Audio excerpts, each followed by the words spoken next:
துவா கேட்கும் போதே பாருங்க, ஒரு வீடு கட்டுறதா இருந்தாலும் இப்படிதான் கேட்போம். எப்படி கேட்போம்? யா அல்லாஹ், கடனை உடனே வாங்கி அங்க எங்க சொந்தக்காரங்கள்ட்ட அப்படி இப்படின்னு பேசி கஷ்டப்பட்டு ஒரு வீடு கட்ட 50 லட்சம் செலவாகுதெல்லாம், நான் ஒரு 30 லட்சத்தை எப்படியோ தேத்திட்டேன், கஷ்டப்பட்டு தேத்திட்டேன், இன்னும் ஒரு 20 லட்சம் தான் அல்ல, இப்படித்தானே கேட்பாங்க. அப்ப யோசிச்சு பாருங்க, அந்த 30 லட்சத்தை இவன் தேத்திட்டானா, அது அல்லாட்டே வேற சொல்லி காட்டுறான். அல்லாட்ட எப்படி சொல்லி காட்டுறான்னா, அந்த 30 லட்சத்துக்கும் உனக்கும் சம்பந்தம் இல்லைங்கிற மாதிரியே பேசுவான். துவா கேட்கும் போது ஸ்டார்டிங் எப்படி கேட்பான்? யா அல்லாஹ், இந்த 30 லட்சத்தை நான் கடனை உடனே வாங்கி, இவர் சைட்ல இருந்து நிறைய செஞ்சுட்டானா, இன்னும் அல்லாவுடைய வேலை இன்னும் கொஞ்சம் தான்.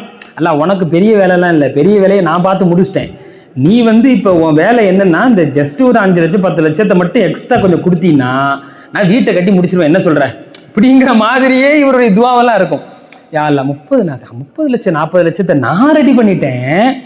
இப்ப அல்லாவுக்கு இதுல சம்மந்தம் இல்லாத மாதிரியும் நீ மிச்சத்தை உள்ளதை கொடுத்தீங்கன்னா இந்த வீட்டை கட்டி முடிச்சிருவேன். இந்த துவா நிறைய பேர் இப்படி கேட்கிற வளமை உண்டு.